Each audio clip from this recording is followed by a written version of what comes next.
Hello, I'm Dr. Timothy Hart. Welcome to the Dr. Tim Show. Today we're going to dive right in. As you know, if hopefully you do know, that I'm a relationship consultant.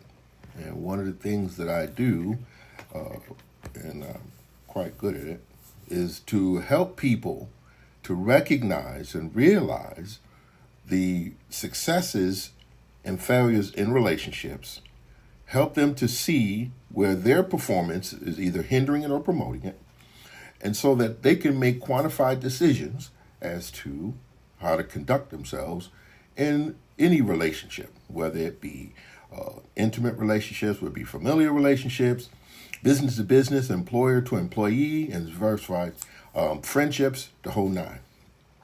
Today we're going to talk about something that is really, really important, and I think that if we're going to talk about relationships, we have to start at the beginning, and the beginning of the relationship is with the individual. Now, one of the things that's very important is to understand that when we engage with other people, there's things that we bring with us.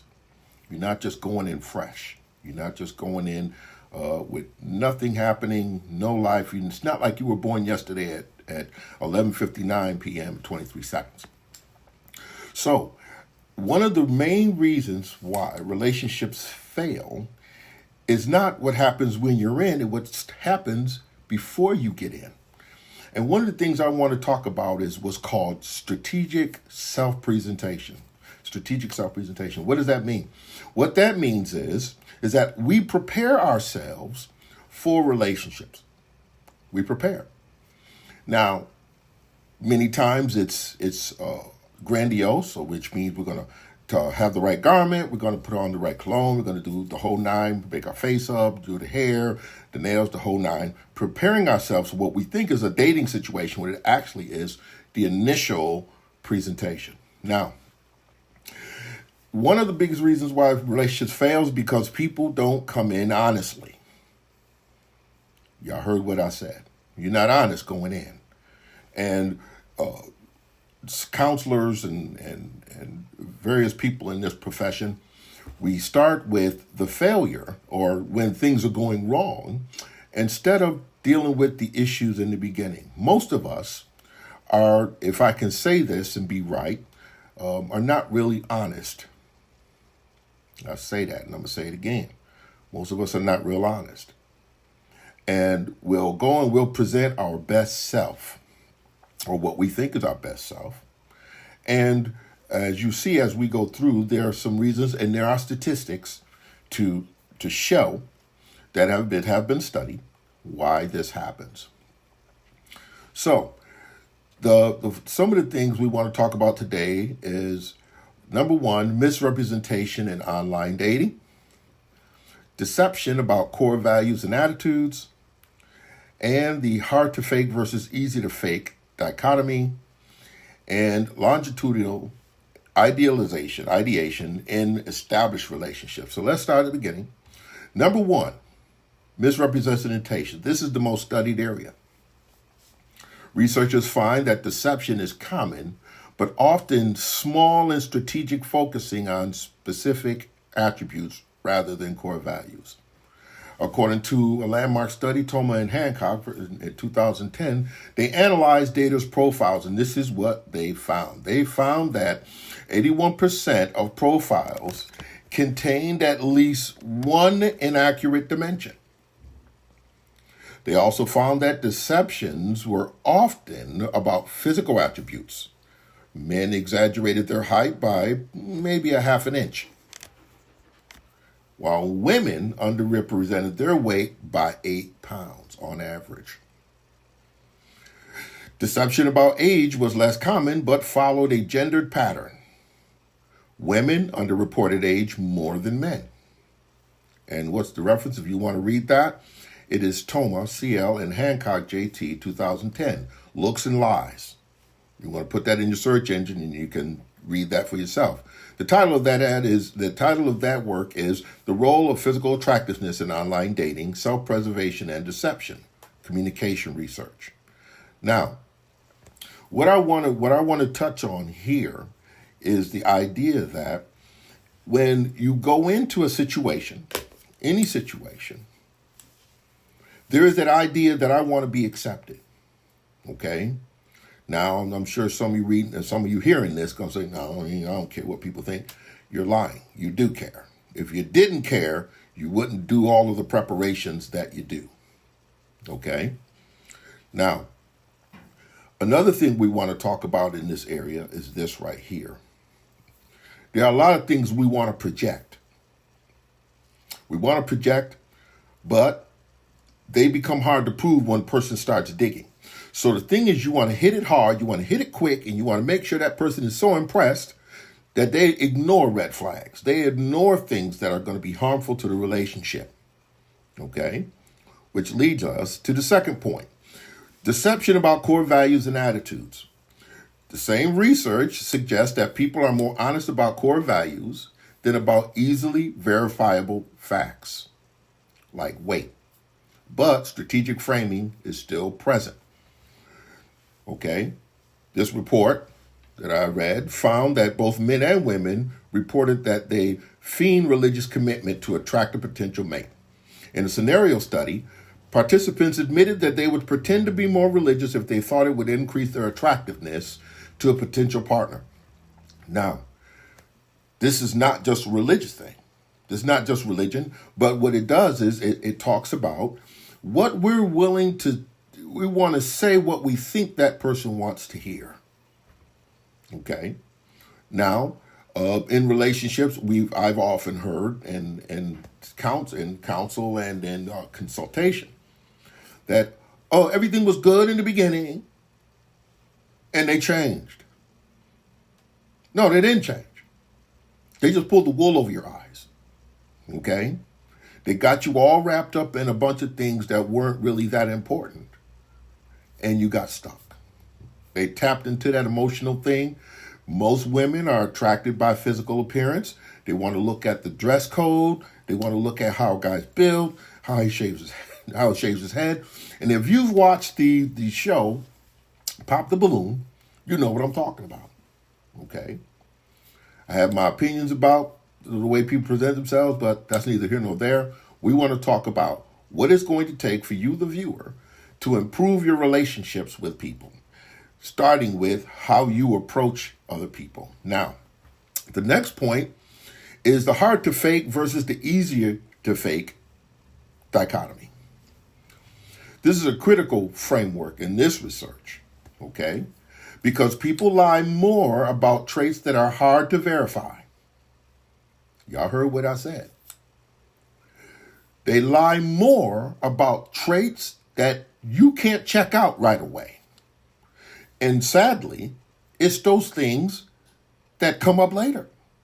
The things that you really don't like about a person. The things that you would never, if a person told you that in the front, that if they told you that, you would want nothing to do with them. Now, what kinds of things? I tell you, I get excited whenever I talk about things like this because sometimes the truth is not known or the truth is glossed over in the effort of trying to win a client and trying to, in a relationship, trying to get that girl, trying to get that guy, trying to get the end, and some things are just ignored. Now, here are some things that people lie about most. First one, personal assets like income. Most times they're exaggerated. Okay? I'm just saying it straight. This is just statistics. You can't make this stuff up. Okay? They often lie about past relationship history. Okay? Here lately, the whole thing about the male-female confrontation is about body count. And the women who are claiming equality, want to be equal, will say, well, what if a guy has a high body count? Well, that's a subject for a whole nother time. But I'm going to touch it briefly. You got to understand that a cup, when it's full, if you drink out of it and don't wash it out, you pour something else in it, now it has a mixture of what was in it the first time and what was in it the second time. Studies in science have proven that women carry the DNA of every partner they've been with in their bodies. You don't know exactly where it is, but the DNA is there. Now, DNA carries epigenetic effects. In other words, they're still trying to piece it together and make sure it's solid that temperament is heritable, attitude, heritable, tastes and appetites, heritable. So if you've dated a guy who was extremely violent, okay, and you actually had a physical situation, his DNA is in your body. Now, well, why doesn't that happen with men? Because men don't absorb things into their bodies. They give things out. Okay? Now let's keep it pushing. Another thing that's hard to fake is age and appearance. There's a lot of people that look like they're older or look like they're younger. There's a thing called the offender list, and most folks, you know what I'm talking about. Those guys and girls that get arrested for getting involved with somebody who's younger than they are. And a great deal of those cases are when the guy was deceived as to how old the girl actually was. Y'all hear what I'm saying? So those things are lied about. Then you're going to walk around and check somebody's ID. Well, it might not be a bad idea. Let me see your driver's license. You know what I mean? But, you know, if you really want to be safe,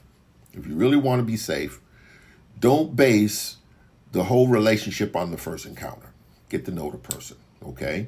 Now, they conclude in this study that deception is strategic targets are chosen in service of dating goals, okay? So, if I want a person who's tall, dark, and handsome, and I see he's tall, and I see he's dark, I see he's handsome, then we want to talk about how old. We want to talk about the framework. How old is this person? Okay? And a lot of times you can't tell by the hair on their face how old they are. It is what it is. You can't tell whether if they got a full head of hair or not full head of hair. There's other mannerisms that you can tell or have a pretty good idea of what you're dealing with, but it's not always readily known. And if you want to get some information on this, you go to Thomas C.L. Hancock, J.T., and Ellison, M.B., 2008, Separating Fact from Fiction, an examination of deceptive self-preservation in online dating profiles, Personality and Social Psychology Bulletin 34-8. Now, the last one I want to talk about today is longitudinal idealization in established relationships. Now, this one is after you've gotten together. Even after the relationship begins, partners still hold often idealized views of each other. This isn't outright dishonesty, but a positive bias that influences how values and attitudes are perceived. Now, I'd be remiss if I didn't tell you that, in situations, all situations with all people, I have an idea of what I think that person is based on what they told me, based on what I've seen of them. And then all of a sudden you start hanging out, you start talking on the phone, you start interacting, and they say something or do something that like, what? Blew me away. Good example of this is back when I was younger, if a lady used bad language, we were checking to see if she was angry about something, because we understand that anger can make something surface that normally wouldn't surface. Sometimes we date people from different environments, and they happen to meet us in a neutral place, and they don't perceive from all of the other markers that we have that they are from this area. And then they say something that in a light, I can say this, is ghetto. A sign that they're still associating with people who either have lowered IQ or they operate more in slang than they do in educational, enlightened conversation. Now, why is this important? Why are these important? These are important because when two people come together, they come together and they bring things. And the table, quiet as it's kept, the table is neutral. The table is neutral. So when the man comes, he comes with all of his stuff. When the woman comes, she comes with all of her stuff. According to this study, what they choose to reveal It's going to be based on the conversation they're having. I've watched many people interact, and I'll see this right here. Yeah, I agree with that too. Yeah. That's something I can get with. Yeah, that's something. And come to find out that later, they were lying.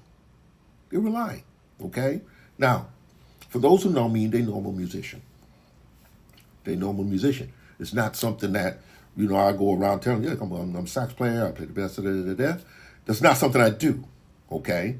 Neither do I tell them what I do as far as when I hang out with guys. Neither do I tell them my educational level. I never tell them any of that until the subject comes up of something that I am in one of those areas. Like if you're a musician, you'll find out I'm a musician when you start talking about it. Then, the excitement, the passion rolls out. If you want to find out if I'm a relationship consultant, if I never give you a car and I walk up to you on the street and start having a conversation, okay, if I say something like, can I help you with that? And I start talking, then you'll know that's pretty much what I do for a living, okay? So, to summarize this is what we want to deal with. Number one, high incidence, low magnitude. A majority of online daters, i.e. 81% in one study, misrepresent something. But the deceptions are often small strategic enhancements. So I'm just trying to, in one way, and you can say it, in one respect, I'm trying to manipulate you. I'm trying to manipulate you to think I'm something so that I can get with you. Okay? And that happens on both sides. Physical attributes first. Now, I've often said, and if you happen to chance upon purchasing my book, the relationship book, which is on Amazon, it's on Kindle, and it's on lulu.com. You can get that.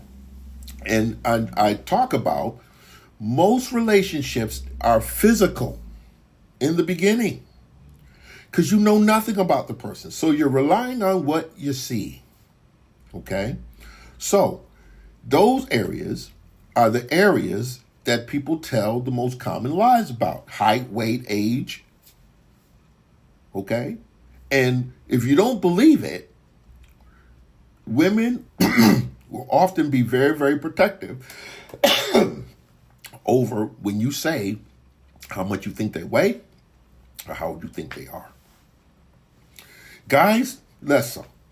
It tends to not matter very much with guys. They like you, That's all there is to it. Because men come in relationships benevolently. They come in wanting to give you something. Okay? Which, and if you don't believe it, flowers, cards, candies, dates are usually paid for by men in the beginning. Okay? Now, the lady of this time, many of them are trying to capitalize on that. Okay? And we've seen many videos about women who go on dates and want to order the high end. Okay? Order steak and lobster, don't know how to deal with a lobster tail. Don't know how to cut a steak. Don't know how to use a knife. But she's gorging. Okay? And that's one of the reasons she says, I like that guy, because he provided something in the beginning. And that's not a bad marker, guys. I just want to tell you that. It's not a bad marker to go into a relationship benevolently. You just have to understand that the initial is what you got to continue. And if you're not willing to continue, then have your first date in a coffee shop. Have your first date at Starbucks or if you're happen to be in Florida, one of these different coffee shops that they have, or a restaurant that's really not that high end. Because all you want to do is get together in the same spot, break bread, and have a conversation about the possibility of us forming something longer term.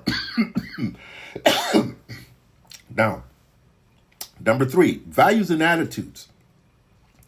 Deception about religious goals, interests, religious, political attitudes is admitted by a significant minority. According to these studies, less than half, 33 to 50%. Often through framing or temporary alignment rather than outright lying. And like I said, I'm just, I agree with that. Yeah, I agree with that. I agree with that. So that the person feel comfortable enough believing that you actually have a measure of agreement when you really don't. Number 4, Strategic selection. People lie about hard to verify things like income in their past and easy to fake interests and traits. There again, we're talking about this outright agreement. Oh, yeah, I agree with that. I like that. Yeah, I like that too. I like that too. And really, they're lying. They're lying. They don't like any of it. But they have found a benefit in being with you. And so they will feign agreement so that you can keep that thing going. Now, in conclusion, research robustly confirms that people are not completely honest when entering relationships. The dishonesty is typically tactical, modest, and focused on enhancing mate appeal rather than involving fundamental fabrications about core identity. The line between strategic self-preservation and deception is often blurry, but the data clearly shows a disconnect between the presented and the actual selves, especially in initial encounters. So, if you want to have a good relationship with anybody, start with honesty. Start with being honest. Be honest with yourself. Be honest about yourself. If there's some things that you feel like you don't want to tell somebody, just remember something. It's going to come out. As the scripture says, things that are whispered in the closet will be shouted on the rooftops. There is no way you're going to be able to get around it. It's going to happen now or it's going to happen later, but it is going to happen. Also, be clear about what you expect from a relationship. Be clear about it. And don't be afraid to shake hands and say, you know what? We can't do this. Okay?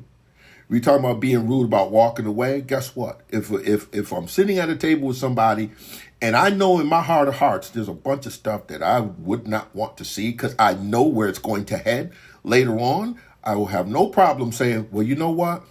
This has been a great situation. I'm glad you came and graced, my time, whatever, but this is not going to work. You have a great day. This has been Dr. Tim, the relationship consultant. Come and visit me. If you're watching on YouTube, like it, share it. Tell the algorithm you like to hear stuff like this. If you're on TikTok, go ahead and tap that heart. And let me know that you're enjoying this content. And I will see you again on the Dr. Tim TV show.